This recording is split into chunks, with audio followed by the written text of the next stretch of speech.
Welcome to Three the Hardaway, aka the three-man Jalen Weave, aka the best big three since LeBron, D Wade, and Boz, live on YouTube on Labor Day / 901 day. We repping for the city, man. Y'all already know what it is. We got Shitty with the bonnet, we got Took with the tiger. This is a lot going on at 12 o'clock high noon over here on Three the Hardaway, man. If you are here on YouTube, subscribe to the channel. Pop in the live chat, join the discussion, and of course, like the video, man. We greatly appreciate it. We on any audio platform, Spotify, Google Podcasts, Apple Podcasts, anybody podcast, we there. All right. So if you don't know who I am the walking bucket providing instant offense. It's your boy Savage. Over here, we got the coach on the sidelines, take them school on and off the court. And when I say it's really shitty, it's really shitty. Shitty, what's good, man? Hey, man. Happy 901 day to everybody that is Memphis, man. Yes, sir. Want to make sure that I give salutes to 901 and Memphis and everything that's done for not just myself, man, but my family for real.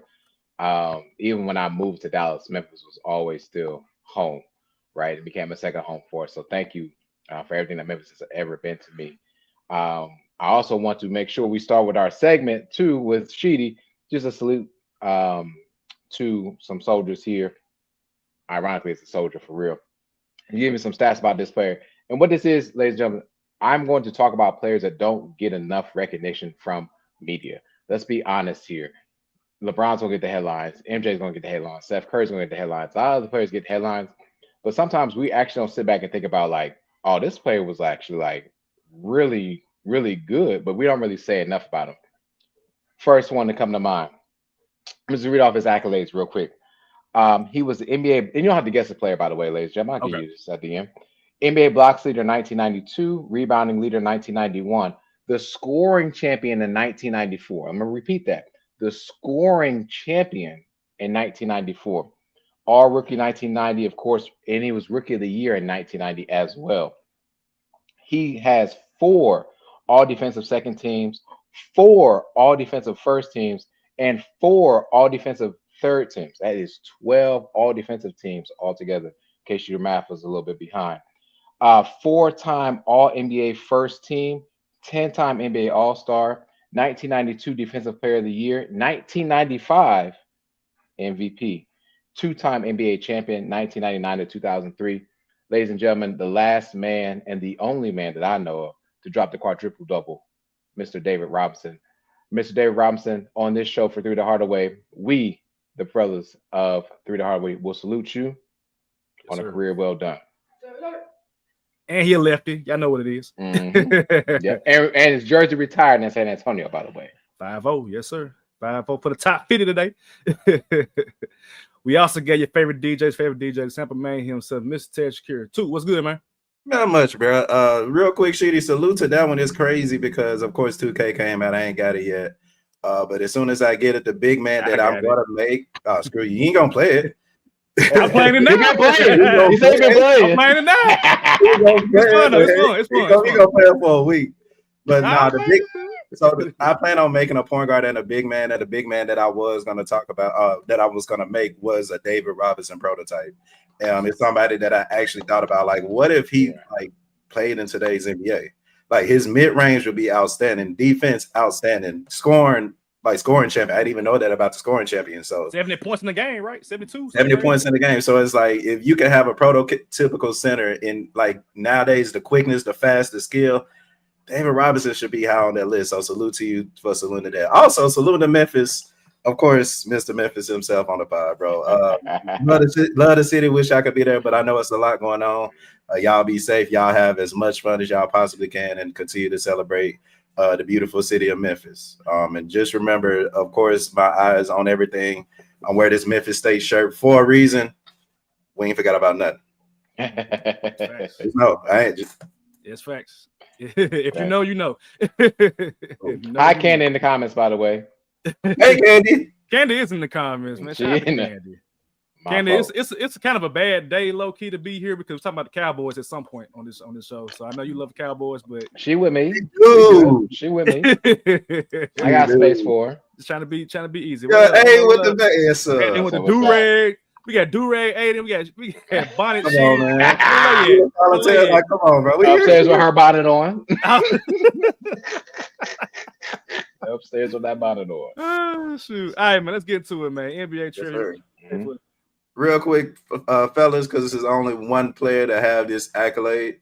There's a player who has won a high school championship, college championship, NBA championship, and a Big Three championship. Mario Chalmers. You ain't gotta wait no more. Here we go. Thank you. I don't want to have to say anything about the college championship. I told y'all it's gonna be real quick, real smooth at the beginning. There we go, Sheedy. Salute to you. But yes, he's the only player, to my understanding, in basketball history to have won at all 4 championship levels. But the other thing too, man, let's also salute Ice Cube, man, for putting on this type of production. It's still going during too, the man. summer. And like if y'all would have, and I'm not saying y'all, right? I'm saying in general, if people really watch the Big Three, like how I watched the Big Three, that Saturday and Sunday time in the afternoon where there ain't nothing on. Yep. Great basketball being played by some great players. And I don't know what the recipe is, but even he always makes sure, Ice Cube makes sure there's at least 2 games being played every time. And even you had the All-Star game right before the finals game. But that, let me say this real quick. That Michael Beasley versus Montrezl Harrell, that's what that really came down to. And for Michael Beasley to make the great enough play to dish it out to Mario Chalmers when he was getting double teamed, flawless. Big shot. And they were losing. Big shot, Rio. Mm-hmm. Yeah, the league itself, in terms of like that style of basketball, is evolving. I mean, we saw it with the women's league. They had the 3-on-3 women's league, and then even like with the WNBA, pretty much about to go towards a lockout. Something else has an opportunity to step up. And we talked about this, I think, a year or so ago. I told y'all when Stu and them made that league, put your antennas up. And now about to go to a lockout.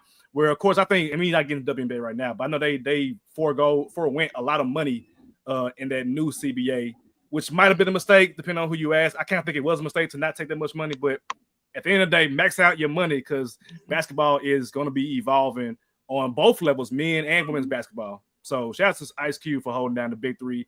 Yeah. A lot of folks thought it was going to fold in like 2 years, and it's still rolling. What year is this now for Big Three? At least 4 or 5. I'll look it up.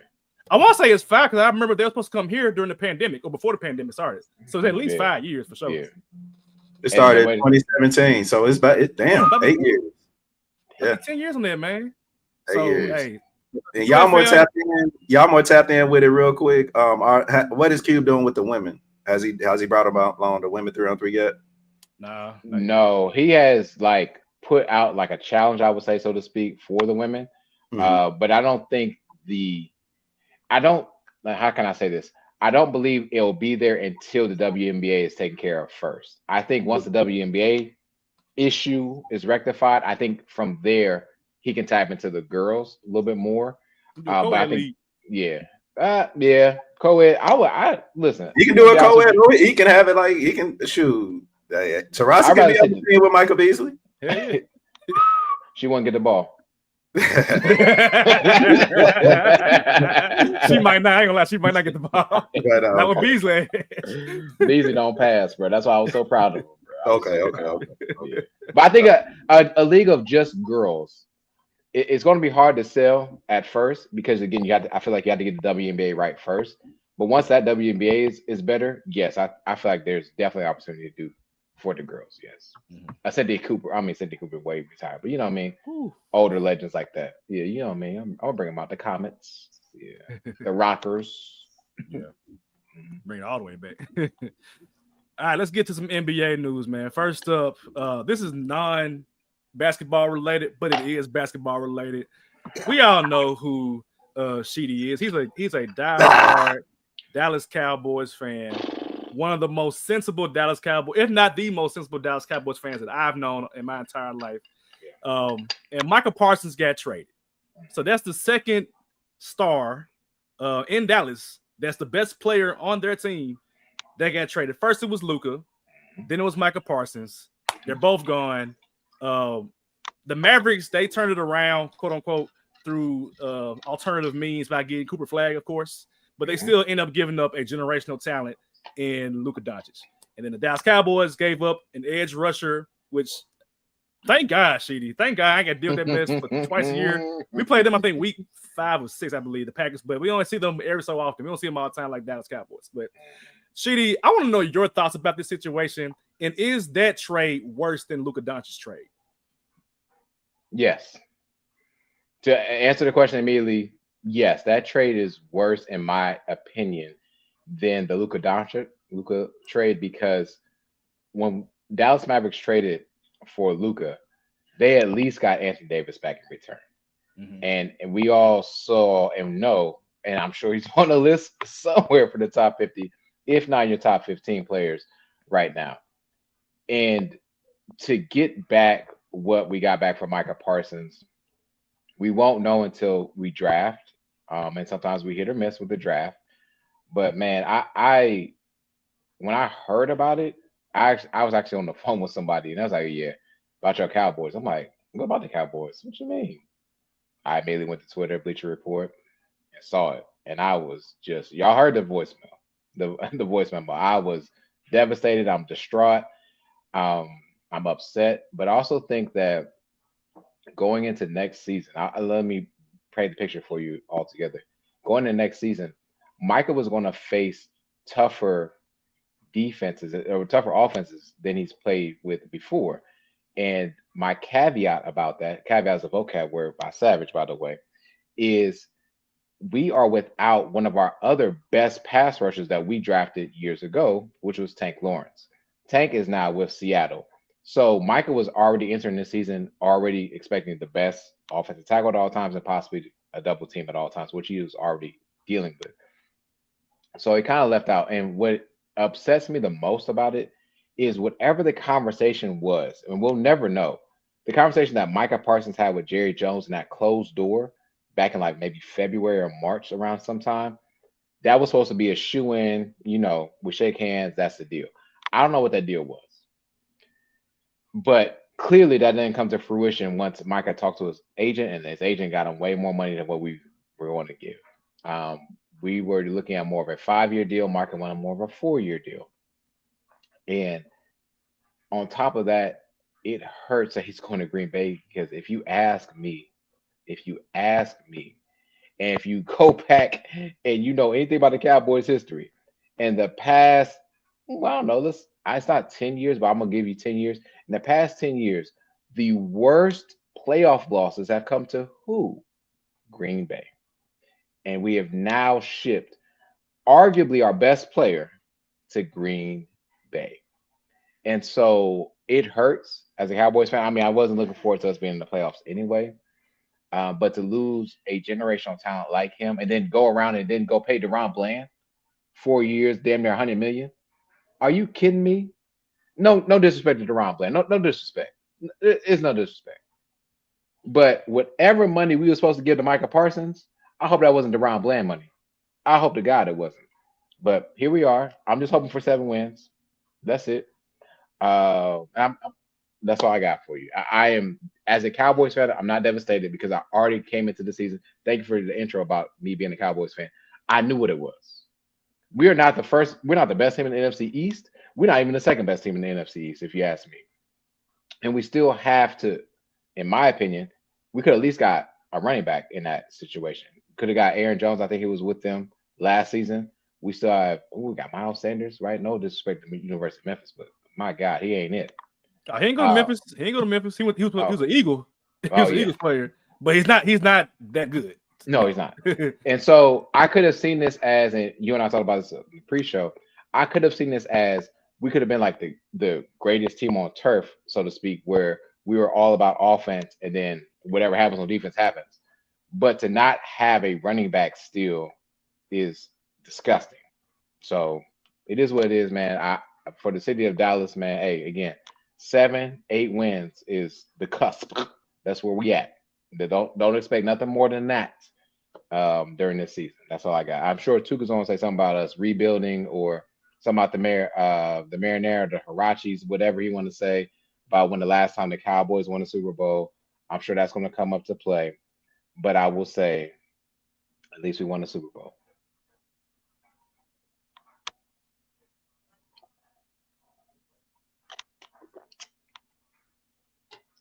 Okay, crickets, got it. Because that documentary that y'all have ain't as good as ours. Okay, I just want to make sure. Take a shot with me. Take a shot for me, brother. You just wasted our time with telling us about a team that's mediocre from the jump, that's been mediocre from the last 30 years. Blah, blah, blah. Answer the damn question. Blah. I ain't got to talk about the. I know y'all won a chance. I know. Well, we won it. That's more glorified than the Boston Celtics. I get it. We ain't won. My Panthers ain't won nothing, and we probably ain't gonna do too much. But at least it steps to us. Y'all just traded away y'all future, and y'all still got to pay Daiquiri. Have fun with that situation, my boy. But as far as this question go, which our host amazingly came up with, the answer is Luka Doncic. I'm gonna tell you why. Because for one, again, the Cowboys are mediocre. So regardless of if they kept Michael Parsons or didn't, they weren't gonna make it past the first round regardless. So that's that. And you talk about a Luka Doncic who was literally right in the NBA Finals, right there. You give your fans an opportunity to cheer for you then. And they don't have that chance anymore.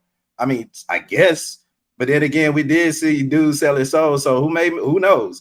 Maybe Nico Harrison and the Mavericks were up to something. Maybe he did sell his soul for a championship. So who knows? Who knows? But as of right now, today, the Mavericks are still closer to an NBA championship than the Cowboys are to an NFL Super Bowl, and that is with or without Michael Parsons.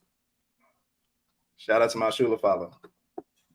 I got one more question that I want to ask. This is not me being petty. This is me being serious. Which is most likely to happen? Which is most likely to happen? The Dallas Mavericks return to the NBA Finals within the next 5 years, I would say. The Dallas Mavericks return to the NBA Finals, or the Dallas Cowboys make it to the NFC Championship game. Not Super Bowl, the championship. I'm going Mavericks.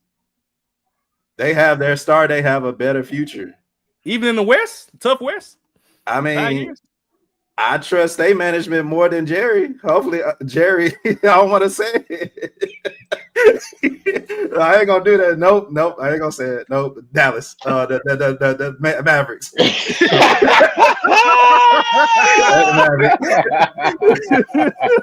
You can just give it a Mavericks. And see, it's the way you pose the question, because if you would have said the Mavericks in the Western Conference Finals, I probably would have said the Mavericks. But because you're saying something that we have yet to accomplish in the last 30 plus years, 1996, is going to the NFC Championship in 5 years. Yes. The way the West is loaded and set. You're talking about Oklahoma. Oh, look at the Thunder. They're locked down for the next 4 or 5 years with their players. So I'm going to go on a limb and say the Cowboys, unfortunately, to the NFC Championship game. Didn't say you win. Mm-hmm. Just get there. Yeah, I think we have a better chance of winning, because football and basketball are different. Mm-hmm. Basketball, I got to win 4 out of 7. NFL, any given Sunday, 60 minutes. So you ought to be the best team, you know what I'm saying, three times or something like that, 5 times. So, or 4 times, excuse me, not 5 times. So I would definitely say Cowboys. Oof. I'm gonna honestly say Cowboys too. I think in the next fight, like, football is so unpredictable that one year you'll be really good, the next year you'll be bad. The Eagles, 49ers was really good one year, and now they just were terrible the next year. So I'm gonna say the Cowboys. I feel like it's gonna require them to get another quarterback on a rookie deal so that you can spend money elsewhere, which is what they should have did. I said that last year, but they didn't do it. Jerry. It is gonna take God to intervene for the Cowboys to get to that next level. Take that for what you will, ladies and gentlemen. Take that how you want to. Take that how you want to, ladies and gentlemen. Don't be too rude for him. I didn't say it, but take that how you want to. I didn't say it. Yeah, and like, damn, like, how much, like, at 80, like, nigga, do y'all expect us to be working at 80? Like, damn, I want to be at home. Why are niggas still working at 80? Go home, nigga. Retire. Everybody, Joe Biden, Donald Trump, go home, man. Oh, Joe Biden. Relax, Jesus. everybody. Just relax. You 80 years old, man. Let's take a break, you know. Yeah, you got the shakes, nigga. I'm sorry. Okay, let me move on to the next topic before we get in trouble. All right. Don Staley was interviewed by the New York Knicks in the midst of their coaching search. She recently came out on I think it was a podcast or a video, I can't remember which one it was, and kind of just confirmed that she was interviewed by the New York Knicks over the summer. Though the Knicks eventually decided on Mike Brown as their head coach, Staley, who felt she did, quote, pretty well in her interview, said she would have accepted the position. If the Knicks would have offered me the job, I would have had to do it. Not just for me, it's for women, just to break open that door. So basically, Don Staley came out and just said that she felt a responsibility for the women who are in coaching, professional basketball coaching, or pursuing that anyway, from the college ranks to in this case the NBA, which is the highest level of basketball. She felt a responsibility to take that interview, and if they offered her the job, she would have taken it. Her words. What do y'all think about her words saying that, and do y'all think that the NBA is in her future? I'll let two go first. I would say it's time. It's definitely time for a woman to be head coach of an NBA team. And I think the New York Knicks, the way that they play, the way that their style, the way that their roster set up, again, going from a Tibbs who was able to establish a culture and bring in a coach that's like, all right, this is how we're about to win. Don Staley, if you look at her resume, is one of the best to do it coach-wise, whether we're talking about men, women, anywhere in the world. She's one of the best coaches to do it. And to have her be a black woman at that, I'm all in. It's kind of like when the Lakers went with the young Pat Riley, you know what I'm saying, being innovative. All right, let's change it up. Let's bring in some fresh eyes. Let's do this. Let's do that. And also, she's a player's coach. So it's like, what more could we ask for as far as like a coach going forward? Because what I'm seeing now, ladies and gentlemen, on this podcast is that the older coaches of older methods, they're getting pushed out by these young coaches who understand the lifestyle, who understand what it is to be a basketball player and have that basketball mind. Don Staley, again, has won the last 3 seasons, won 2 of the last 3 championships. Correct me if I'm wrong. And that's her, I ain't gonna say just getting started, but that's just her connection to the game of basketball. She was a gold Olympic medalist, said back in the 3-time gold Olympic medalist. She knows the game of basketball. She wants to bring that to the Knicks, who I have high hopes for anyway.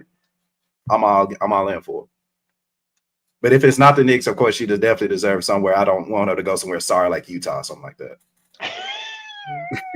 You know what I'm saying? Like, this is the perfect situation for Don Staley. She's too black for that anyway. Too black for that. That ain't gonna happen. What up, Blake? Exactly. I'm just saying. Say hi. Okay, get out the camera. What I can't wait to happen is women as coaches aspiring to be in the NBA, and actually owners that stand behind the woman and give the woman a chance. It's time. I think Becky Hammond is coming up as well. Dawn Staley. You're talking about huge names in the WNBA, but they're not even just like huge names within the women's college basketball or women's NBA. You're talking about huge names, period, right? And so eventually this is going to happen. The question is, who's going to be the first person to allow this to happen? And I cannot wait for that to occur. Even though she interviewed, I think Mike Brown was the better candidate at the time. However, if they really offer this position to Dawn Staley, like, this is transitional money, generational money that will change her life and her life of her kids and grandkids moving forward. So I look forward to what that will be, but maybe it's not time yet. But once that Pandora's box is open, I look forward to all of the great coaches that will come that are women. We have a lot of women that are assistant coaches right now that we don't talk about enough. I'm not here on this show, but just in general, whether it's strength and conditioning or just as an assistant with X's and O's, that us as men need to just humble ourselves, like, yo, oh yeah, she knows what she's fucking talking about. And that's the problem. Sometimes as men, we think that, oh, she's a woman, she knows what she's talking about. Yeah, she might actually understand what the hell going the fuck on, by the way. So I'll just leave it at that. I look forward to whenever this happens, this being a bigger thing than right now. But salute to New York for interviewing Dawn Staley, though. Like, that's huge. That's huge. I don't know if San Antonio interviewed for Becky Hammond. I'm not sure if they did, but she shouldn't have to interview in San Antonio because she was the assistant already. So whatever had to happen, need to happen. But regardless, kudos to the women, and I can't wait for y'all to make that next step.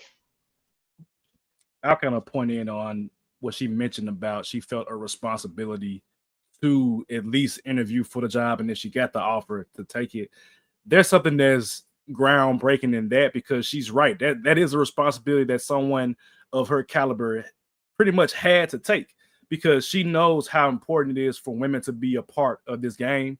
And I think even if like she took the New York Knicks job and let's say she failed, because more times than not, you're getting hired to get fired in the NBA. Like you're going to fail at some point. You're going to get fired at some point, unless you Greg Popovich, which is like the outlier. More times than not, Pat Riley got let go.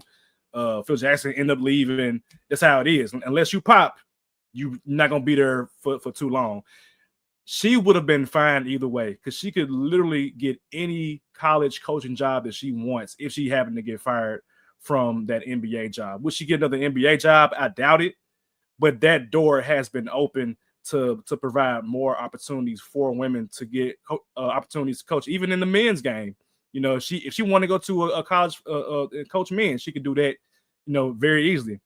So I salute Dawn Staley for saying that she felt the responsibility as a woman, as a Black woman, to take that job if they offered her that job. She would have had to take it. I agree with that. Some people have said that they don't agree with her taking that responsibility because they feel like it's not on her. It shouldn't be all on her. But I'm like, I mean, we wouldn't be where we are now without Jackie Robinson taking that responsibility. You know what I'm saying? We wouldn't be here now without Bill Russell, salute to Bill Russell, Kareem Abdul-Jabbar, these other players that fought for the rights to even play the same game with people that didn't look like them. You know what I'm saying? And for Dawn Staley, she's fighting for that same right one way or another. And I think for sure, I don't know if she'll be in the NBA, but I think some big college men's program is going to hire her to coach the men's. I think it's going to happen at some point. And she's going to get paid a lot of money to do so. So you think the direction needs to be for her, and specifically, I think, honestly, maybe women in general should be college basketball first and then go to the NBA? I think for her, for her, because the college game is so different from the men's game,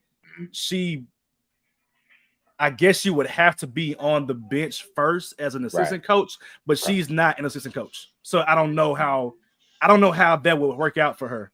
So somebody like Charlotte Hornets that take a chance on her. It wouldn't be New York. It wouldn't be New York. It wouldn't be LA Lakers. It wouldn't be like a big time franchise. It would have to be not the Jazz. I mean, doing it, but I think she played for Charlotte when she was in the WNBA. She played for the Houston Comets when she was in the WNBA. So it's like something around where she has a connection to. I think Charlotte will be good. I know they hired a coach recently, so she might not be there right now. But let's say that coach gets fired because they all get fired within 3 to 4 years in Charlotte, and she's in the area, the Carolinas. South Carolina is like not far from North Carolina, obviously. I think if she gets an opportunity to grow with a young team and establish her culture with a young team and then work her way up, I think that's the best option for her compared to going to New York. New York's too much. It's way too much for your first go around.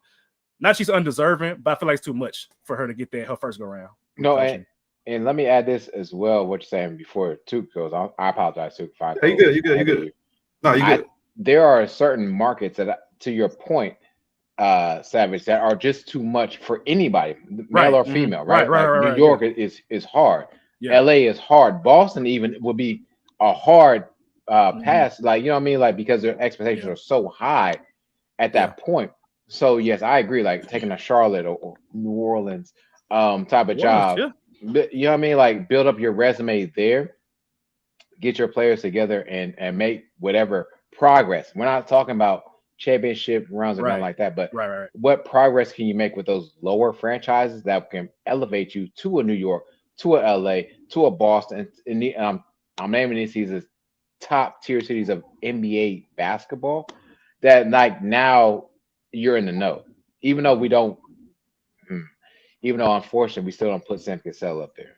He's been coaching with Boston for years. Assistant coach. Still not getting those interviews that he should be getting. And there might not be Sam Cassell saying, let me back up. It might not be that people are not offering Sam Cassell jobs. It may be Sam Cassell's turning down jobs. Could be as well. So two things can be actually true about that. And maybe Sam Cassell is content with where he's at as an assistant, because there's a lot of pressure as an actual head coach to lead your team. And so Dawn and everyone else that is part of any women that are part of coaching in the NBA, I would suggest you start a little bit lower. Every person should start a little bit lower, so to speak. I'm not trying to downplay anyone, but look at Eric Spoelstra. Eric Spoelstra was doing the videos before he had to go up a lot of staircases, right, to elevate himself to where he's at right now. And so that might have to be the same type of transparency we need for the women as well.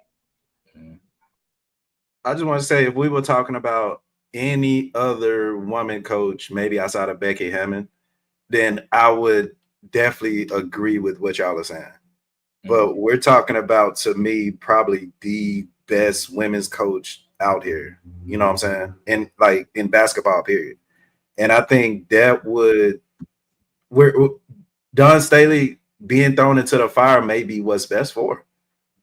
And I look at that as somebody like a situation like me in my career. You know what I'm saying? You throw me into the fire, I'm gonna make some shit happen. And again, the way that this Knicks team is looking like, it really don't need a coach like that.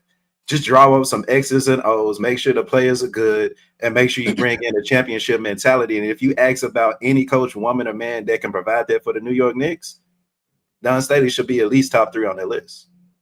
But like I said, if it was anybody else, I'll be with y'all. But again, some people like Don, you put her to the fire, she'll start grilling for real. Yeah, I think the big pushback from the Knicks was that Rick Brunson's still on the bench. Jalen Brunson's dad still on the bench, so I think that might have been like a conflict situation, especially if he's not doing what she wants him to do in terms of like the game. Because Brunson, he go roll sometimes on offense, which I mean, hey, he up there. He at least top 15-ish in the league. We'll talk about it. He at least top 15. Some will argue top 10. He at least. But yeah, I think that was being some pushback. I think the one big city, and we can end it right here. I think the one big city that she could thrive in, I would love to see her in like Chicago. I think that fits her. Perfect. I think her personality. Perfect. They haven't won in a long time. I think the ownership is kind of trash. I would say it is trash. Ownership is trash. Terrible. Ownership is ass. It's bad. I said.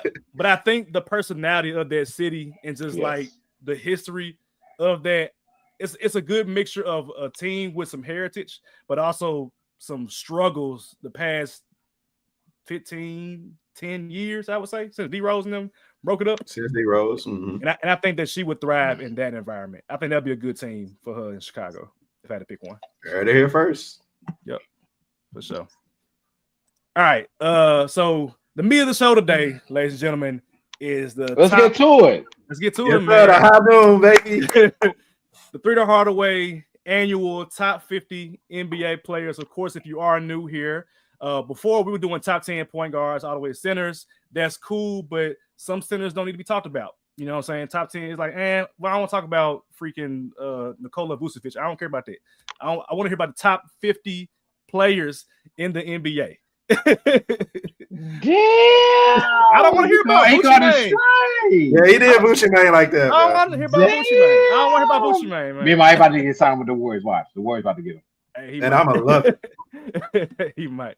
So today we're gonna do 41 through 50. This is a 5-part series that we do every year leading to the NBA season. We're gonna do 41 through 50. Now, a little bit different this year. We get our full 3 Hardaway list of our combined rankings, but we also are gonna call out each of us individually based on who we got listed as well too. So if you are watching, you can see who we got as a collective, and you can see who we all got individually. We talked about it pre-show. And we're gonna do our collective first. So let's go ahead and get that out the way. Let me get my my layouts right. Oh boy. Here is 41 through 50. Let's work our way down all the way up. Woo.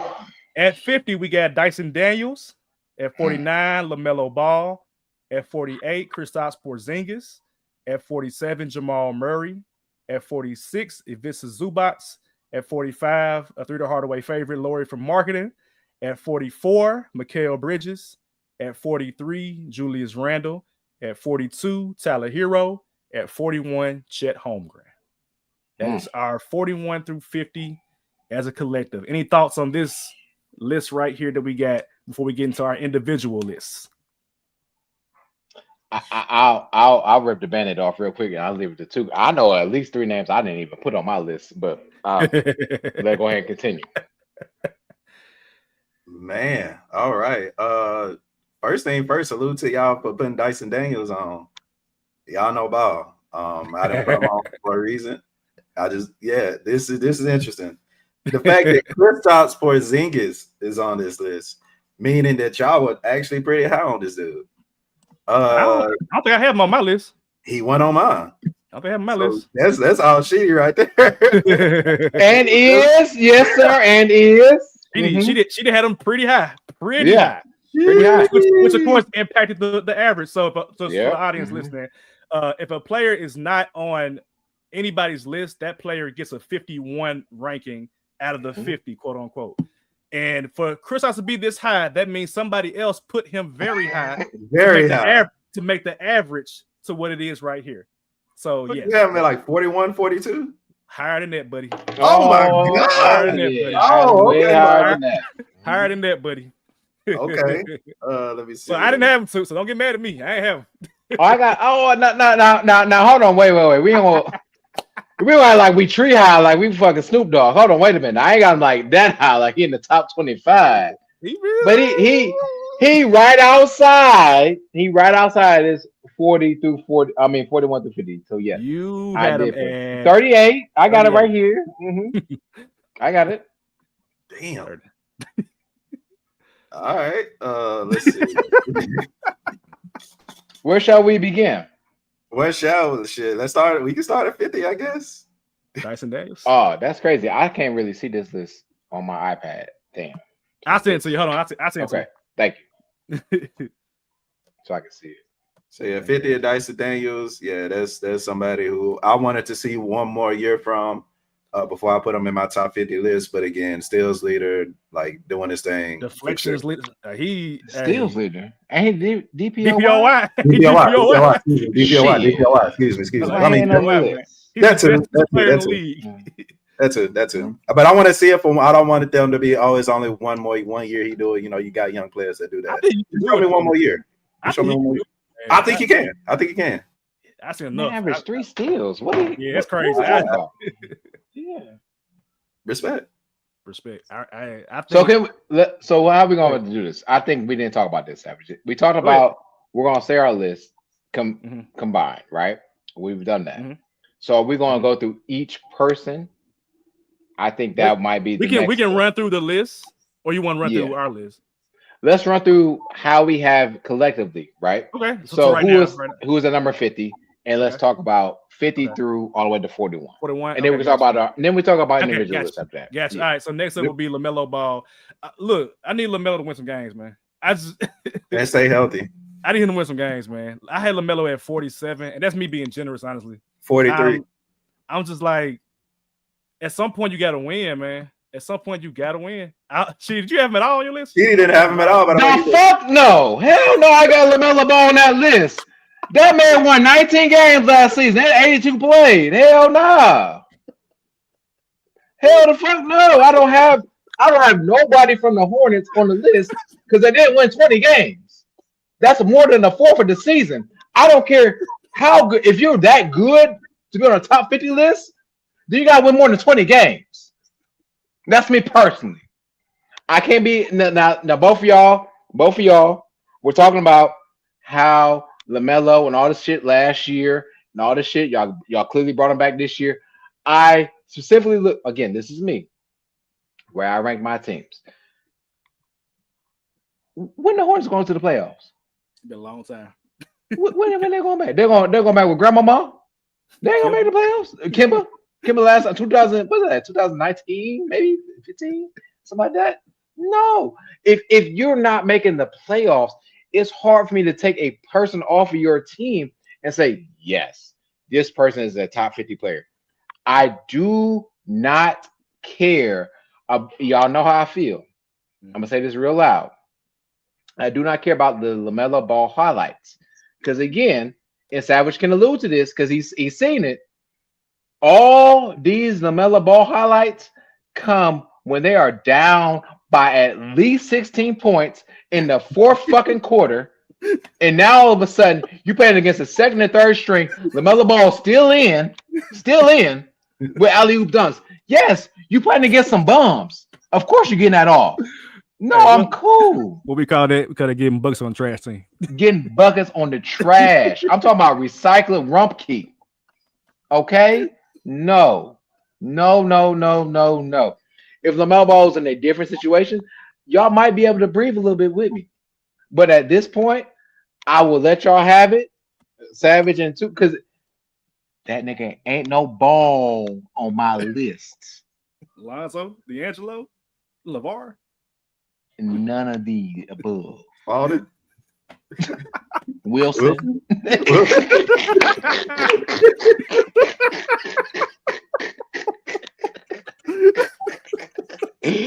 None of the above. You hear me? Oh shit! Look, this is my last year with LaMelo, bro. Like they That's got it. this is my last year because I'm like, he's a great player, but he's like, what was the guy's name? Like Cam Thomas. He just gets buckets, and it's like there has to be some substance at some point, man. It has to be substance. You can't just go out here and get stats. You got to get wins too, man. And I know it's hard in Charlotte. I know it is, but I've seen players carry teams, worse teams, in the East. On top of that, man, you in the East, dog. You got to win some games, man. At some point, especially this year, Indiana is down. Philadelphia is down. No. We won't take that point. So, do y'all think, both of y'all, do y'all believe the Charlotte Hornets will be in the play-in this year? No. Because of what we said about the Wizards, no. For that reason, okay. I don't think so, but I feel like I want to be surprised. Is what I'm saying. I hope that they have a good year. I hope, but this is it for me, Cheaty. I'm with you. This is it. I had him at like 50 last year. Like maybe not even I don't think it's on my list last year, but he had to be in like I think he was 50 in our combined list last year. He was on thumbnail, and so this is it for me. This is it for LaMelo. I don't care about all-star appearances. I just like you're not winning games, man. It's not happening. So this is it for me. He got to prove it for me this year. Cousin, I try to defend you, but you got to step up, man. It's time, man. You're gonna be family regardless. How long been in the league? At least 4 years, right? He got a max contract now. 1, 2, 3, 4, 5. This is 6 year. This is 6 year, man. It's time, dog. It's time to hoop. Yeah, it's time to hoop, man. It's time to hoop. Cousin, come on, man. Come on, Cousin. Or at least demand a trade and go somewhere better. I would prefer that, honestly. Me too. Go play in LA. Go play somewhere else and play with a good team. Then I can be like, okay, here we go. But for now, nah, I can't do it. 48, Kristaps Porzingis. I didn't have him on my list. I didn't have him on mine. Shitty, the floor is yours again, man, because I ain't. Oh, that's fine. I'll take it. Yeah. I mean, to not think that. How can I put this? So the way I thought about this, I guess I get this out the way. Again, is what happened last season, what happened during the off season, what I think will happen this upcoming season, right? I'm not basing Kristaps Porzingis on, honestly, how great he was even when he came in off the injury. Mm-hmm. If people remember game 1 in the playoffs against the Heat, how great he was. And so you're now putting him in a situation where he's with Trae Young. Think about the pick and roll with Kristaps Porzingis and Trae Young. Come on, y'all. Like, it's no way that this man, when healthy, right? That's his biggest downfall. When healthy, how can he impact the game? But I believe that when he goes to Atlanta, he's going to be Quinn Snyder. Quinn Snyder was the deal breaker for me for putting Kristaps as high as I put him, which allowed him to be in this spot. And I wholeheartedly believe that the combination of Trae Young, not a combination, but you putting Trae Young, Quinn Snyder, and Kristaps in this scenario, how great he's actually going to be. I think Kristaps can average north of 20 points this upcoming season. He's not in the Celtics where he doesn't have to average that much. And with the Celtics, he was more or less a player that, hey, you want to guard him off the ball, right? You want to take pressure off him. But when he gets to Atlanta, when you get him in that pick and roll situation and you have to switch off and put a smaller person on him, Kristaps going over the top. He's going over the top with that. And he's going to average north of 20 when he plays. He gonna give you about 50+ games. Now, that I'm going to be honest with. I'm going to come back to this show. Go ahead. I'll see the faces up and down. Okay. Put a star on this show. Kristoff gonna give you 50 plus games. That's another reason why some players got. I ain't gonna talk too much, but he gonna give you 50 plus games, and that's why I'm putting him on the top 50. I believe in the Hawks more than I think other people do. They're not the only team I believe in that's in red, by the way. Yeah. But I believe in them a little bit more this upcoming season. And I think KP, you're talking about a guy that can really shoot three. And a guy that even if he's not shooting the three can go and dive into the paint and get his own. Like blocking shots. Kristoff is really good when healthy. I'm banking on him being healthy this upcoming season. I don't think I'm banking on the opposite. I think I'm banking on the other players around him being higher use than him. Jalen Johnson, Ricochet, Dyson Daniels. I think that's going to spread the love everywhere else. And I don't have those guys on my list either, like those other Atlanta Hawks. But I think the collective of them together is going to be good. Because I'm actually high on the Hawks this year too, which is a surprise for me to say. That's how you know it's real. So yeah, if I had to put Kristoff somewhere, it wouldn't be top 50, but he will be 60-ish in that range. I'm not mad at him being here. I just don't think the production will show. I think he has great value because even with Boston, the year they won championship, coming off the injury or in the midst of the injury he had that one game where he just didn't miss from three. He was working Dallas.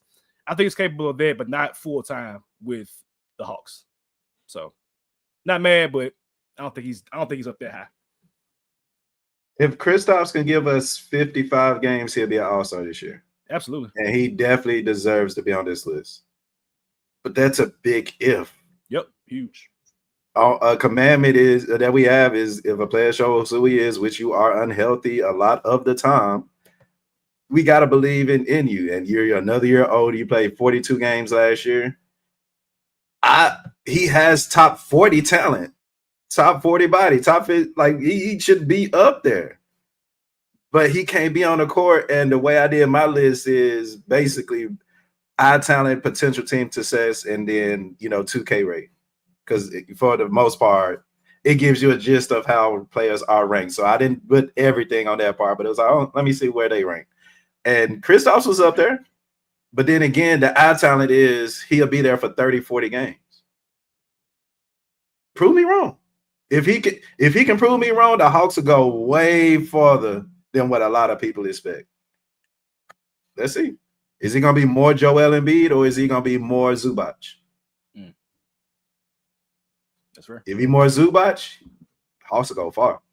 If he Embiid,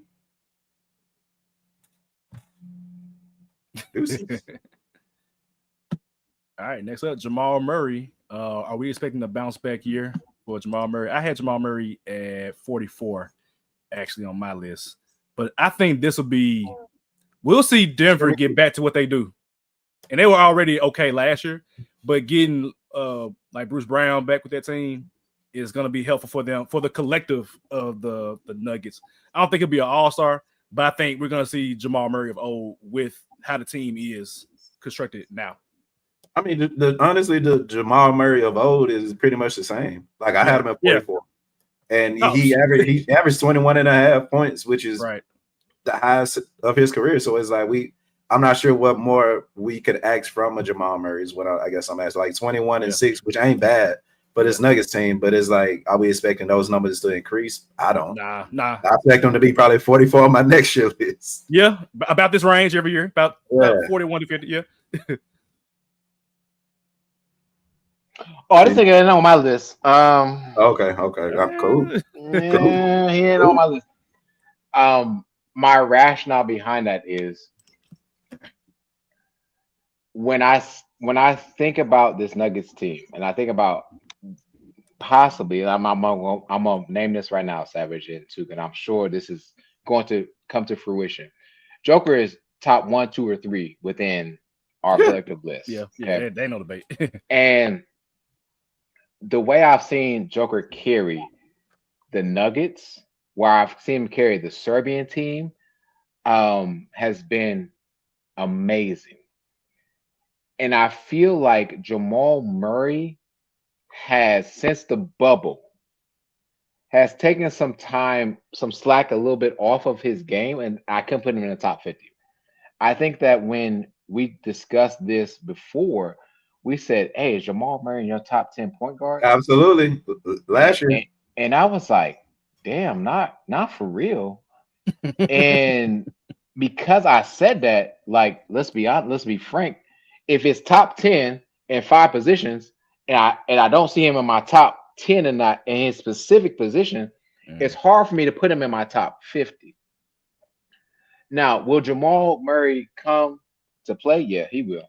I ain't gonna lie to you, he will. Especially playoff time. It's a Yes, problem. his playoff time is a little bit better than his regular season, but I had to take account to regular season and playoff and what he does again in this upcoming regular season. And I don't think they'll need Jamal Murray as much. I think this team, now this is me talking about a team as a whole, is going to miss Russell Westbrook until they sign somebody. More than they'll miss Jamal Murray. Now, can Jamal Murray go off and give you 30, 40 points on any given night? Yeah, of course 50. He can. But we're talking about, again, a time we put this in microcosm of the bubble, which now was 6 years removed, where he had those amazing stats. And in last season, yeah, he had a couple, maybe a 40-point game or ish. But they need Jamal Murray. And Jamal Murray, to me, this is me talking. The reason why I left him off of my list is when I watched those games against the Nuggets, it was Joker that was doing everything for this team when Jamal Murray was not stepping up to be that person. So coming on the next season, I don't know if he's ready to take on more of a load than he has before. But if the Nuggets, and I believe, can be Western Conference contenders, I agree that he needs to be on the list. I just didn't put him on my list.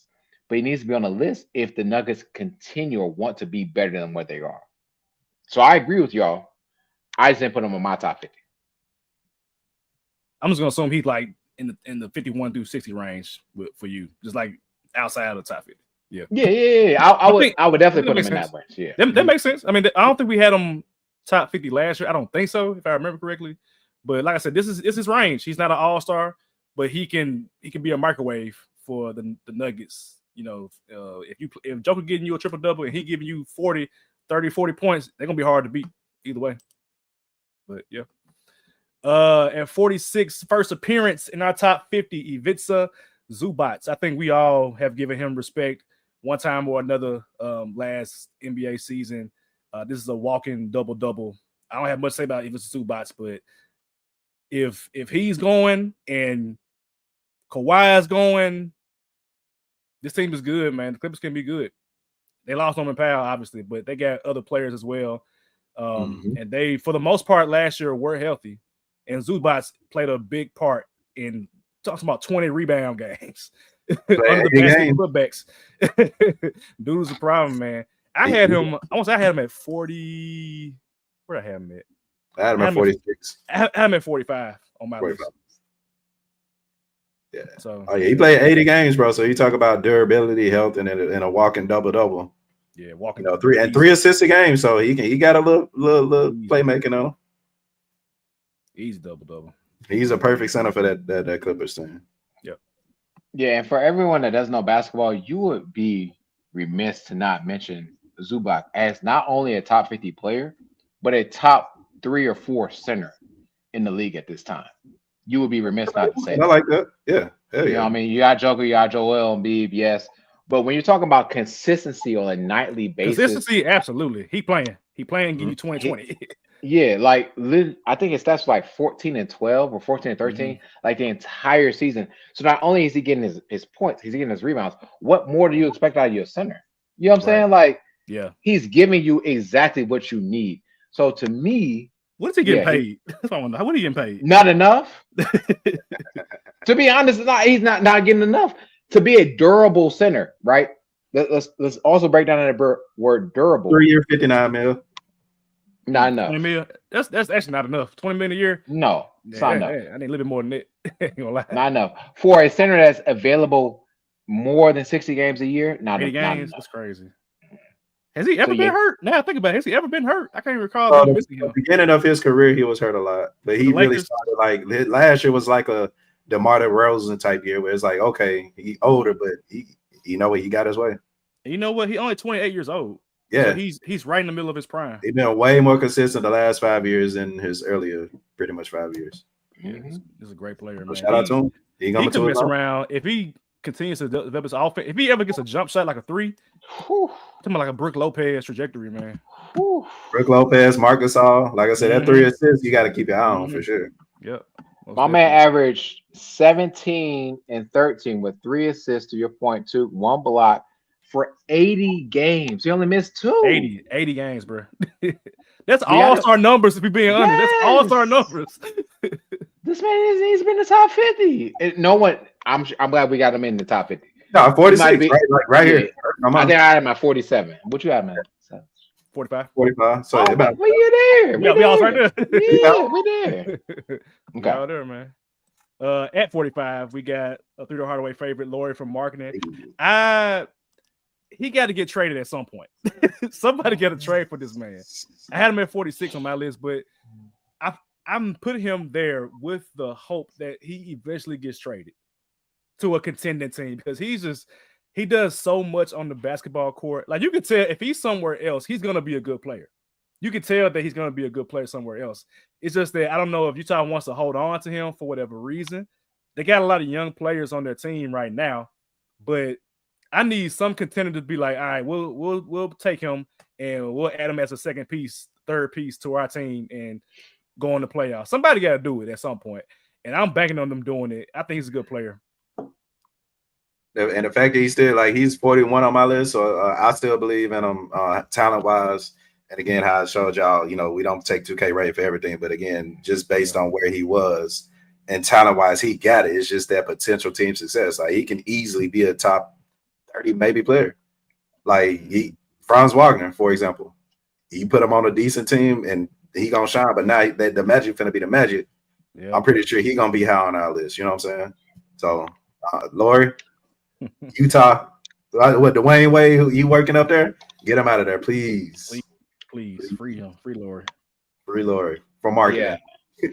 I didn't put him on the list because I'm tired of him being constrained to Utah. And to your point that you made, Savage, I feel like he should have been traded at least last year or the year before that, especially after he made the All-Star game. The mandatory or something. Get out of there. Yeah, please. Like he needs to. Like, he's showing too much. My Warriors had him. Yes. Draymond's up and up. And I think that was a foolish move by Draymond, to be honest. I'm being frank, because you're talking about a player that can do everything that Draymond can do and then some. Yeah, but shit, like, he a young player. Steve Kerr wouldn't know what to do with him. Now that's not my property, nor my concern. That's true. But what I'm saying is, I think that Laurie, I didn't put him on my list because I need to see him. It's been 2 years that we've done this list, more than 2 years. Yeah, that we've done this list, and I need to see him in a different environment. To your point, Savage, I think if in a different environment, he is as a third option, my God, will kill. But because he is like the prime option in Utah, maybe the second option right now in Utah, I didn't put him on the list. But he's on that to the point of Jamal Murray, that 51 to 60 list. Yes, he's definitely right there. And it was hard for me not to put him in there, especially as much as we have advocated for him. However, in the grand scheme of things, you only averaged 19 points a game, 6 rebounds, 2 assists on a team that wasn't doing shit. I need you to do a little bit more than that. I need if you was north for 20, I could have talked to you a little bit more. But I mean, I don't know if they, as a my thing is he's been playing on a very guard dominant team, and one of the most guard dominant players was traded away, which is why I had my 50. I said later on, but I think if OG Pat can get his hands on Laurie for marketing, bro, his potential would skyrocket. His players would skyrocket. His play would skyrocket. His stats would skyrocket. He just got to be in a better situation. Needs to happen. Miami. That talent's still there. That's why he's 41 for me. Like, that talent is still there, and I know what he can be. But again, Utah, that team success thing is it gets to me. But I can understand why he's not on your list too, because it's Utah. Yeah, that needs to happen. I need him in Miami. Now I think about it, that's actually perfect. OG Pat, we knocking. It needs to happen. Number 44. Number 44, Mikal Bridges, coming off a good year. in terms of the team anyway. With the New York Knicks, he kind of had an up and down year last year in terms of like a roller coaster. There were playoff games where he showed up on the defensive end and even sometimes on offense as well too. I think this is about right for him. I mean, I kind of miscast him in previous years with the Nets, saying that he could be an all-star, he can carry a team, but nah, that ain't his role. His role is honestly right where he's at as a third, fourth option on a team that has good players, which is what he did with Phoenix. At Phoenix, he was like the fourth option on Phoenix, and that's how he ended up getting traded to the Nets for Kevin Durant getting paid and all that. But I think I had him at 49, if I'm not mistaken. 40, yeah, I had him at 49 on my list. I had him at 48, so she had him pretty high. I did. Let me check. 36. Yeah, I sure did. 36. Okay. Sheesh. I mean, I did, and I'll wait for my rationale. I'll let y'all go first, and I'll talk about my rationale. I mean, my rationale is that this is about right for him. I don't have nothing special to say about Mikal Bridges aside from he's a very good, high level role player, low level all-star caliber player. I would say. I think in this current role, he'd never make an all-star game because it's Brunson and Cat. Obviously, but I think there are games where he can go get you 20, 25 points and be the offensive lead while also being one of the top two defensive dogs along with OG Anunoby on the team. We saw him make game-saving, game-winning defensive plays in the playoffs, and so that's what he does. He's a high-quality role player, low-level all-star caliber player. I couldn't agree more, and we say that respectively because he's one of the best at what he does for sure. He was at 48 for me because I definitely just wanted to respect what he can do, but I do also expect his numbers to drop. Like we said, he had an up and down, year offensively. Defensively, he gonna show up regardless, but offensively, he was up and down. And then when you add a Jordan Clarkson again, who's gonna take some shots away, I think his numbers is go down probably like to 15. So we probably see him like 14, 15 a game, and then still being the defensive presence he is. That's about 48 to me. And playing 82 games, man, he don't take games off. He don't take games off. And I don't. But the thing is, like, and I don't mind him being ahead of Laurie and Zubac and the players that's ahead of him as well. So I mean, behind him as well. So I think he had a good spot. Yeah. So I had him up much higher. Clearly, I had him at 36 for the list, and my rationale behind that is, to the point that was being made. So again, regular season, playoffs, and regular season coming up play a part for me. The man blocked 2 shots against, if we're being honest, Jason Tatum, if was healthy, would be a top 10 talent in this draft right now that we're doing. Well, not draft, but our setup. And so for you to, when the lights are the brightest, take on the hardest assignment that the Celtics have and legitimately change the trajectory of how the Knicks will be, that is why I put him there. Along with my second point of that too, is that Mike Brown is going to have to come up with something. This is me hoping something to get Mikal Bridges and OG more available in the final minutes or just within this offensive scheme of how things go.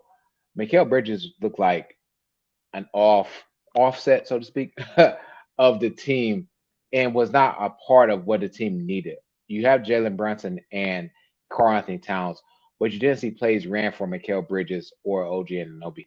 I think Mike Brown, once he starts tapping in, plays. They just ran ISO with Brunson. Literally that. Real ball players know what this means, right? So it wasn't. I hope that comes to fruition in terms of Mikal Bridges being more of an I'm not saying all-star, but a better talent for Mike Brown. And he's proven defense. You don't need to prove that anymore. Just call some plays for that man that gives him, I'm not saying north of 20, but something close to 20 to make this team more relevant for the Knicks, because it's the time. And this team went they were the number 3 seed, they went against the number 2 seed of the Celtics, and they won the series 4-2. And they win that series because of Mikal Bridges. They don't win that series because of, no disrespect to OG or Brunson or Cat, but they win that series because of the game-winning plays that Mikal Bridges made at that time. When the lights are the brightest at that point, Mikal Bridges stepped up. So to me, there's no reason why this man doesn't deserve to be in the top 50. So Mikal Bridges. Salute to him. 43, former Knicks player Julius Randle had a pretty good year with the Minnesota Timberwolves, and even some good playoff games too for them. I had him at number 42, so close to this range was about right. I think I've always said he's a six-man disguised as a starter. I still believe that to this day. Oh my God. With Julius Randle. Oh my God. I still would trade him now at this point. I would trade him now and get what you can for him. I still would do it. Nothing against Julius Randle. He's a left-handed player. I got respect for him, but they have to break through that wall. And for next year and going forth, as the Timberwolves, you got to deal with the Oklahoma City Thunder. And they got size, like length with Chet Holmgren, length with iHeart. Julius Randle is not going to be doing anything with those players, along with having size with Lou Dort that you can throw at Julius Randle as well, too. But regardless, Julius Randle, good player, but I still think that the NBA is miscasting him in this starter role where he's going to be jacking up a lot of shots. Last year was probably, I won't say an outlier, but he's had good years of shooting the ball well. I would expect that going forth from Julius Randle in the future. So I got him at 40, like 42. It's crazy because y'all probably got him higher than I did. So I appreciate it. You got him higher than I did. I had him at 47. Just because his numbers dipped with scoring and rebounding, that was going to be a given. But his effect is still there, especially when you do go against Oklahoma City. I mean, like I said, Rudy Gobert is my big. I'd rather get rid of him, honestly, before. Rudy ain't on the list. Thank God. Thank on the list. Thank you. On the list. I'd rather get rid of Rudy for Julius Randle for the fact of, again, when you talk about an Ant-Man and his, going to his progression, I should say, you need that paint clear. He need to be able to attack. And Rudy Gobert ain't doing nothing but clogging the paint up offensively and defensively.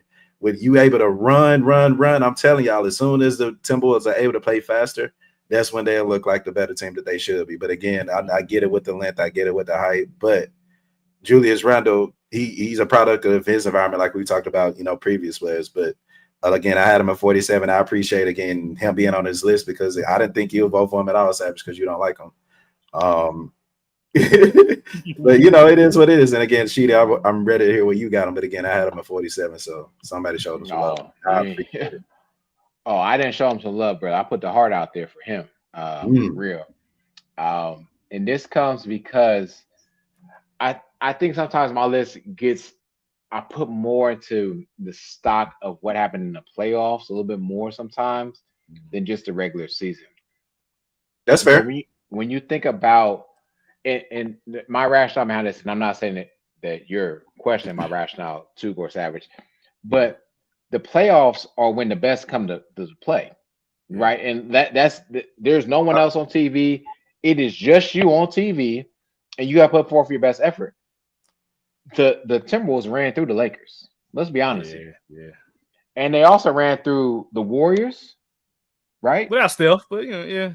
No, they were gonna do that regardless. As a Warriors bandwagon person I am, that was gonna happen regardless. They ran through the Warriors. The Warriors won the first game, but then got the gentleman's sweep right after that. The defense was locked in. And I have to give credit, and I think you've talked about this, Savage, with Candy as well, where you brought up the point of how Julius Randle could be so much helpful to Anthony Edwards. And I think if we're expecting Anthony Edwards to continue to this ascend that he's making, it's because Julius Randle is doing what he needs to do. Absolutely. So with me, I had Julius Randle, I think, like 33. Hey, damn, my bad, Julius. Yeah, 33. But I had you the lowest. My bad, pimp. I should have. I could have followed my heart. Something. No, and it's no disrespect, but like when the lights are the brightest, to out of 10 games only lose 2, and to win 8, and to be a focal point of why you win. Like there was a time. There were games he was killed. Yeah. There were times where Anthony Edwards wasn't there, and the game was going through Julius Randle. It wasn't going through nobody else. Yeah, that the team. And so with me, it was easy to put Julius Randle up as high as I put him. That's why I had him up that high because of the playoffs. Yeah, like that. He was killing. Okay. He ran to the bus. Okay, Oklahoma City. Okay, we get it. But until that, 10 games, you won 8 out of 10. Come on now. And out of those 8 games, I think out of the 8 games, he averaged more than north of 20 of those points. And so we're giving the ball to Julius, and Julius is making conscious decisions to win the game at that time, and also play good defense. Let's not go against his defense too. And so Julius is in a great position. To the point that Tuka has made as well. I and Savage is going to make it as well. We have one player on this Timberwolves team that doesn't belong in the top 50. I don't know if he made the top 50 at all. However, it's time to go ahead and move him off the needle. And I mean, I'm not saying this player is in the top 50, but at some point, maybe when we reevaluate this list, Nas Reed was the reason why they did so well. It wasn't Rudy Gobert making that crazy jump shot that he made, which is crazy when they made in the playoffs. But Nas Reed is more of a catalyst than Rudy Gobert. Julius Randle is more of a catalyst than Rudy Gobert. So at some point, I don't know who's going to take the money, but if they got to cut that motherfucker, then cut that motherfucker for all I'm saying. Amnesty clause. Come on, Mark Cuban, that motherfucker for real. Yeah. And at 42, we've got Tyler Hero, Miami's very own. Sheedy, how you feel about that as a Miami fan? Oh shit, I was just on mute. I mean, I had him at 44. Okay. And I appreciate it of where you all have put him as well at you said at 42, right? Where's we're at? I had him at 40. Okay, that's love. I haven't really actually. I think the way you feel about Randall is how I feel about Tyler Hero. You had 35 too. I love it. Yeah, I'm at 35 too. 35, yep. The reason I had him that high is because just looking at his play, his numbers, and again, alpha talent, dude averaged 24, 25 a game on a Miami Heat team that's being coached by Spo. So you doing something right. And I think a lot of people didn't expect him to be this kind of player, but Tyler Hero is here, ladies and gentlemen. Again, 2K rating had him pretty high because he's able to play maker well, and then potential team success. Norman Powell, there with him. Let's see. Let's see how the Heat be looking, because he could be, like I said, this 35 could be right where it's supposed to be, and then it's like y'all, you know what I'm saying, just like Julius Randle, I feel like I should have had him higher. I think the same with Tyler Hero, but he got it. He's here again on this Miami Heat team, who again the East is wide open. So to put a team at the top of there, especially with Spo calling the shots, And see. And I'm gonna let this go, and I'm gonna let you talk, Sabaton. Apologies. If we are to make any type of progress, and if we are to get any big stars after this, it has to be because Tyler Hero is producing at a top level this upcoming season. He has to be not only just a all-star, but he has to be mentioned when you talk about at least third-team All-NBA players, because he's going to be in more of a playmaking position right now with knowing our lineup. So he has to play more of the point guard position. So if he can give you, and I believe he can, around 20 a game, a 5-5 type of season, and I think he's eligible to do that. That's low. That's low. He was at 24, 5-5 last season. Let's expect more. Let's expect more. So, but that's also, he played at the shooting guard position last season, right? So now, if he's more of in a point guard position where we have Norman Powell, who is more of a spot up shooter, we're like, okay, Tyler, you take this off back. All right, we go into the lane, boom, and I'm passing out to Norman. Norman is knocking down those shots, and if he's not knocking down those shots, get it back to Tyler. Tyler, produce our offense for us. And that's what's going to open up the window for more players that want to come to Miami and be here for Miami. But I wholeheartedly believe that Tyler Hero is a top 50 player. Of course, there's another player that will come eventually as well. But if Miami is to have success this season, it is because Tyler Hero and another player that we'll mention later is part of the top 50. If they're not part of the top 50, then what the fuck is going on in Miami? Because at least 2 of these teams is done in the East until further notice. Somebody got to move up. Yeah. So, like, if we're not moving up from the 8th seed, what are we doing? True. Good point. Yeah, Tyler Hero's good, man. You talk about some good development in a player or organization. That's Miami to a T in general, though. But Tyler Hero has had very, very good, not slow, but moderate development to where he got to last year with 24, 5 and 5 a game last year. Of course, playing off the ball, like she mentioned before. I want to see more scoring from him, honestly. I want to see him to continue to be aggressive on offense. Yep. And I think that opens up a little bit more having Norm Powell with him, who also can get his own bucket as well, too. I want to see him see if he can get about 26, 27 points a game. Just keep shooting it. Nobody else in Miami. Keep shooting them, bro. Nobody going to stop you. Aside from passing the ball to Norm Powell, but now keep doing your thing. I think once he realized that he kind of got that Devin Booker. Yes, that's perfect. That's perfect, bro. Like he'll and that's why he was so high on my list, because I think he does, especially with Norman Powell opening up everything. Yep. And just the continuation of the team, like Bam, who I'm pretty sure we'll talk about later. Like he's opening up to more playmaking. So Tyler Hero gonna be open. Yeah, honestly, I feel like I'm comfortable with Tyler Hero being the number one option on Miami. In terms of like with Bam doesn't really, he's not as aggressive as Tyler Hero is, but Bam is good in that Draymond Green sort of role. He's a better offensive version of Draymond Green, obviously. But if Tyler Hero is my number one option for this Miami team, I'm okay with it. I'm okay with it. Just got to get the pieces around him to kind of get in line. You got coaching. Coaching ain't gonna be a problem ever in Miami, so long as Spoelstra is there. Just need some more players around him and make it work. And last on today is 41, Chet Holmgren. Obviously, they just won the NBA championship with Chet Holmgren as like a third option on the team. I'm kind of unsure of not of how good he can be, but how high his ceiling could be with Oklahoma City. And that's not me saying that he's not a good player, obviously. But I think the priority offensively will be SGA and J-Dub, who are obviously going to be high on this list, on the top 50 list for us. But Chet Holmgren, I think he's going to cap out, not at 41, obviously, but it might be another notch above, like in the 30s, low 20s range, maybe. But I think that I had him at what? Let me see. I had him at 35, which is about where I think he caps out at. I had him at 33. So, Sheedy, you have low. Did you have him on this list? At all? Didn't have him at all. Man, wait a minute. You didn't have him at all? I just realized it. Damn. At all. Oh. Okay. Wait, time out. Explain that for me. That's why he's so low. That's all. Hold on, Shad. I mean, I get it, but I don't get it. Explain it to me, Sheedy, because I'm like 30s is about right for him. But I wouldn't move him up, but like, damn, not at all. Yeah. So okay. Whew, I had to pee. I'm good now. We had it down for you. I did. I appreciate it. So there's a stint in time when there was no Chet Holmgren for the Oklahoma City Thunder. And what happened? Them niggas won 80% of their games. Okay. There was time in the playoffs where I was like, damn, does Chet Holmgren play for the Thunder?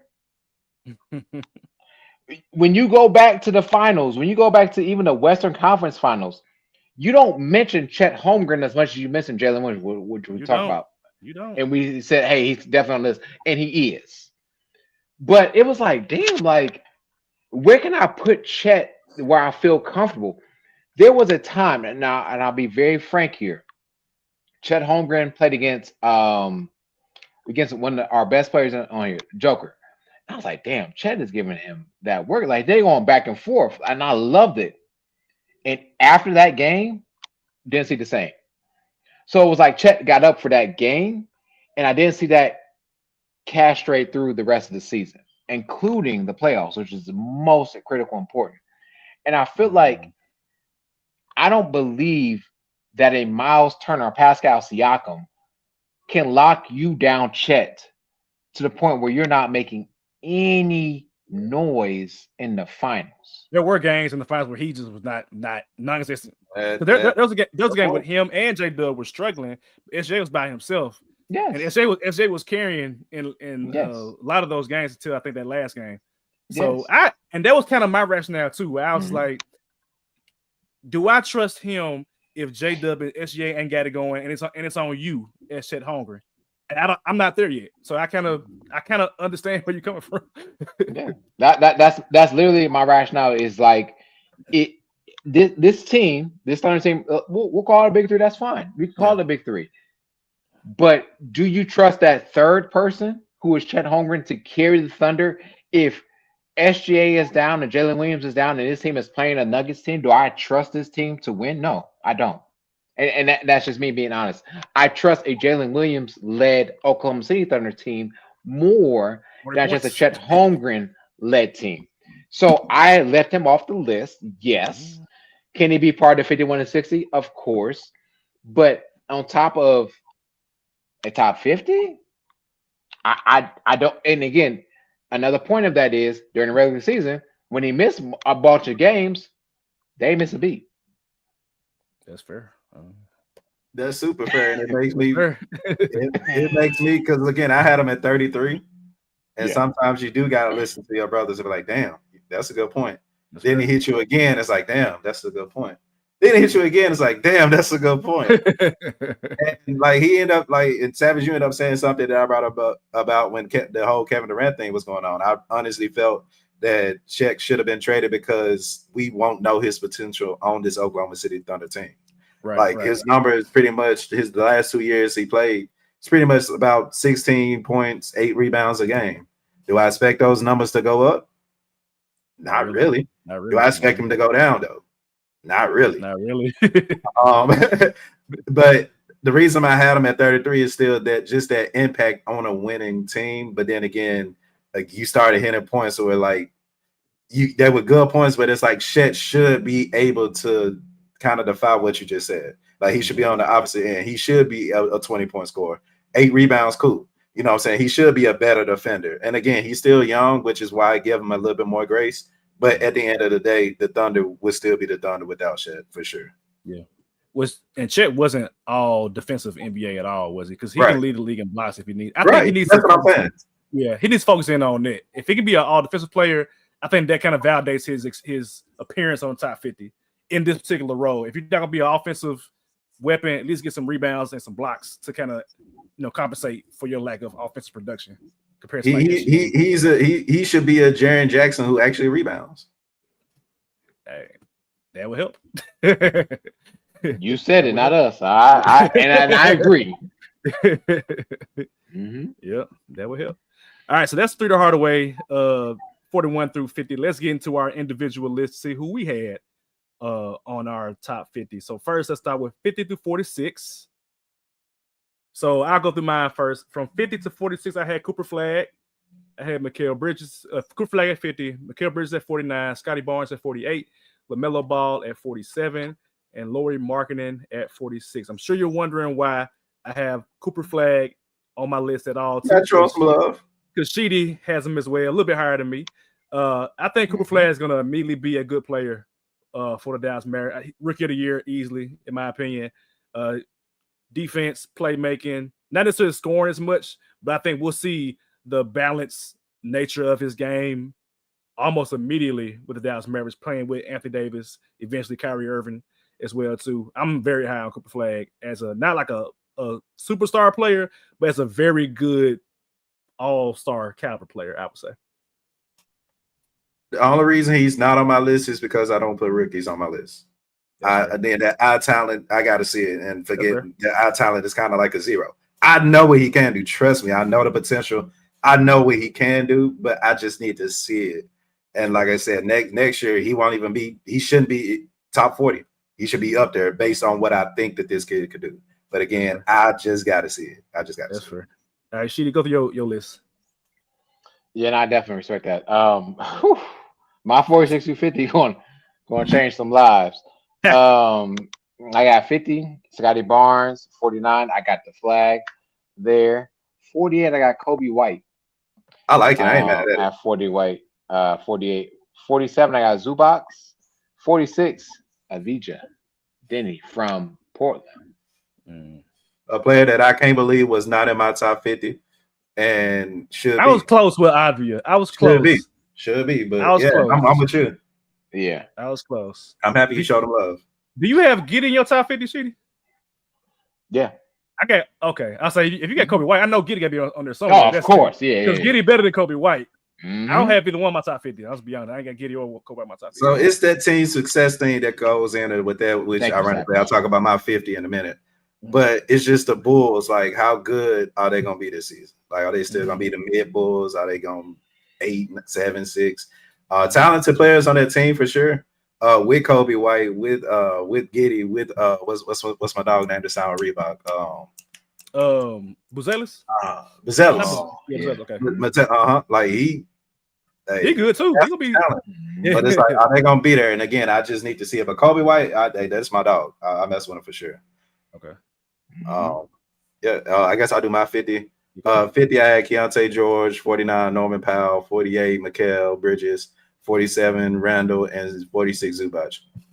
50, with Keontae George, I just want to show him love. Y'all know I've been showing him love ever since on this podcast. But y'all know how I love my third-year point guards as well. And again, with Colin Sexton not being on this team, he averaged 17 and 6 last season. So I'm not saying what he can average. I'm not saying what he can't. I'm just saying the sky's the limit. And I've been a fan for his. So that's why he's at 50. I just had to. 17, 4, and 6. Okay. On a bag. And hey. I think the ball's going to be out of his hands too much to where somebody else is going to try to make plays. Nah, because Colin Sexton was that guy. And again, when trading Colin Sexton, even with everybody that they had. I'm not talking about Colin Sexton. I'm talking about Collier. No, I'm talking about their draft pick. Ace Bailey. Ace Bailey. Mm-hmm. Ace Bailey going to be playing. He get him up, though, all man. the lights is up there. He get him up, bro. Yeah. I mean, maybe my dog assists go up. You know what I'm saying? Maybe he gets 8 assists, you know? No, them field goal attempts going to be up. I'm going to watch more Utah Jazz games because I want to see what the hell they're going to do with this team. It's a bunch of random ass niggas on the team. They're like the Brooklyn Nets of the way. Keontae, literally, it's the Nets. They got Keontae, Ace Bailey, Lloyd from Markkinen, Walker Texas Ranger. What's the dude name? The big tall dude with the afro, Taylor something. Him. It's a bunch of random dudes on their team. They have no type of continuity, but I guess they're gonna. I'm gonna watch them this year though. I'm gonna watch. They do and they don't. They do and they don't. They do and they don't. Mm-hmm. It's interesting. Yeah. So we'll see. Aside from that, I think if that's I'm fine with on your list too. Can't say I gotta see it, but we'll see this year. All right, let's do 41 through 45. From the bottom to the top, 45 had Zubac, 44 Jamal Murray, 43 De'Aaron Fox, 42 Julius Randle, 41 Amen Thompson. Any issues or comments? Let's see. De'Aaron Fox is higher. Amen Thompson is higher. That's all I got to say. I'm not gonna say where, but yeah. And I'm much higher on Amen Thompson than most people. I think I'm ready to see it for most myself. people, not me and shitty. I was like, I mean, 45 is okay. It's okay. No, you had on 41. I mean, we'll see. Two get them higher. That's say that. I'm not gonna say where. Just it could ain't the 41 to 50. Again, based on eye talent, 2K rating right now, and potential team success. Amen Thompson is high for me. I think playing with KD is going to unlock him in ways that haven't already unlocked him. And I can't wait. Yeah. I can't wait for y'all to see where I got him. Yeah. Everybody on Spot, be ready. Okay. You be foolish to not have at least 3 Rockets players on this list. Absolutely. Oh yeah, for sure. You'd be foolish. It's 3 for sure on this list for sure. Yeah. And so that's what my rationale is. Mine, I have Amen at 45. I was kind of nervous to put him any higher than that, but I could see where it could be. Tyler Hero at 44. I got Josh Giddey at 43. I don't think he'll make the list of top 50, which sucks, but let me give you a stat about that. Of course. Brandon Ingram at 42. Again, I don't know if we're talking enough about Brandon Ingram, and that's fine, but watch what Toronto does. And I got 41 Desmond Bane. I'm gonna find the Josh Giddey stat that I had. Oh, here we go. Josh Giddey averaged 21 points, 11 rebounds, and 9 assists after the Zach LaVine trade. After being traded. Yep. So that's what I take into consideration is why I think the Bulls will be better. And that also goes into Kobe White. Kobe White also accelerated his game once they got rid of Zach LaVine. Because you're not, I won't say penalized, but you're not looking at, I need Zach LaVine to carry us. I need DeMar DeRozan to carry us. No, I got this. I can do this on my own.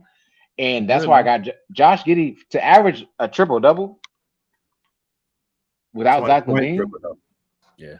He was Like- balling for that little stretch in the regular season. The game when he hit, I forget who was over, but it was a good shot. Yeah. So yeah, I think I had him like right outside. He in the 51, 52, 53 range. I'm not mad at him being here. Not mad. He a freaky ass nigga, but I'm not mad at him being here.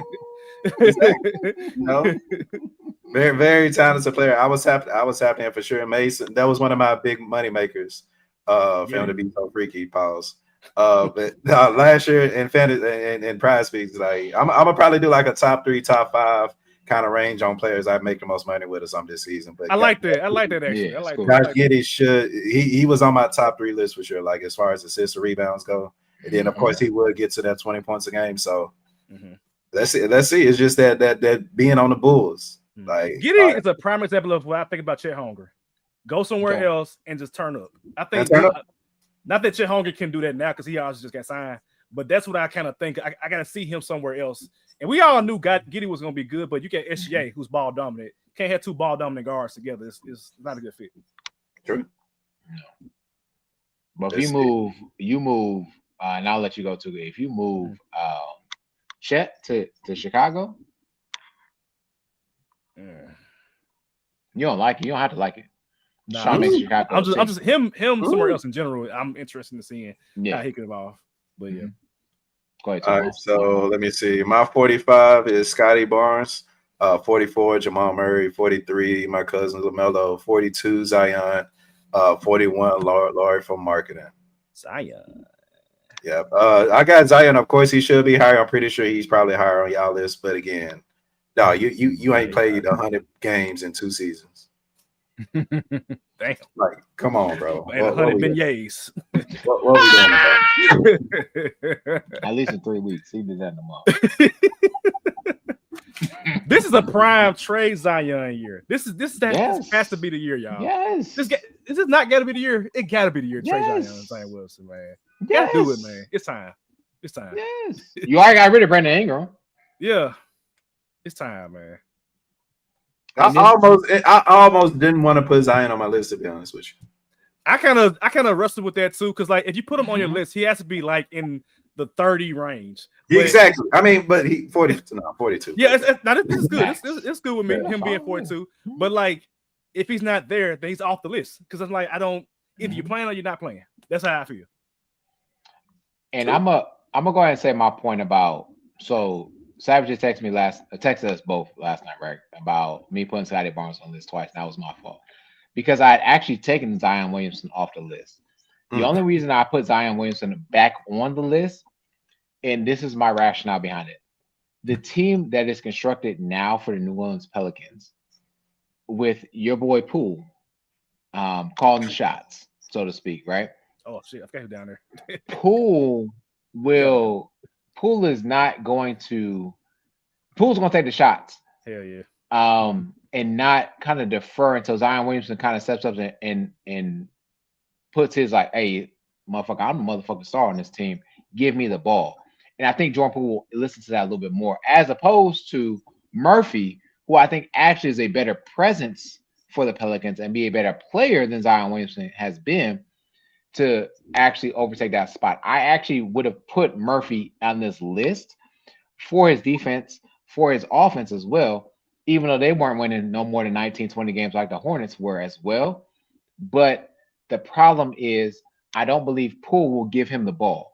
Poole is going to shoot the ball, whether he is single covered, double covered, or triple covered, and not look for the ball. And I don't believe he'll listen to Murphy as much as he'll listen to Williamson, if that makes sense, in the course of the game. And so that's why I have Zion Williamson. I mean, it's clearly on my list somewhere. But this will be the last year of him being on the list. Because if you're not playing 50 games, I'm putting you in the top 50. That's a requirement. Being top what my dog Poole gonna say? My dog Poole gonna say championship ring, chicken ring. Pick your choice. Chicken ring. White Castle, that motherfucker. You know, one thing that I wouldn't mind trade for Zion, and it kind of would make sense. It's like the Charlotte Hornets. I would give me LaMelo and Zion together. I would probably trade what's the guy's name from Alabama? Tall guy, 6'10". What's his name? Brandon Miller. Brandon Miller was hurt last year. Yeah, Brandon Miller Maybe Con Knipple, trade him to New Orleans, give me Zion back, and let's at least try and see if we can make this work with LaMelo and Zion. You should win some games if they both playing. You should win, but then again, we don't know if they both play. It's not a problem. But yeah, Zion's on this list. He made our top 50, but this for real might be the last. Yeah, that's it for me. This for real might be the last year. It's it for me, man. It is it. If they're not sniffing at the playoffs and he plays over 50 games, then he's off my list next year. I'm not even going to joke with you about that. You heard it here now in 2020. That should be a requirement. If you ain't played 50 games the last 2 years, like 50 games this year and this year, you getting off. I ain't dealing with this mess no more. I just ain't dealing with this mess. Zion, figure it out, man. Figure it out. All right, gentlemen, that was part 1 of our top 50, 41 through 50. We'll be back next week with, was it 31 through 40? Yeah, 31 through 40 for next week. It's gonna get interesting, man. I see names that were not on this list that, yeah, that's all I'm saying. I saw one name that on the list. I was like, on somebody's list. I was like, hold on, he can be an all-star this year. You just don't know it. And you want to mention the name now? Might as well get No. We won't wait. You want to save it? We're gonna save everything, man. Even when I was making the graphics, I forgot that you had people in certain spots. So I'm still refiguring out, like, oh shit, you put him here? Okay, fine, cool with me. So yeah, we will be back next week. Stay safe, be blessed, peace.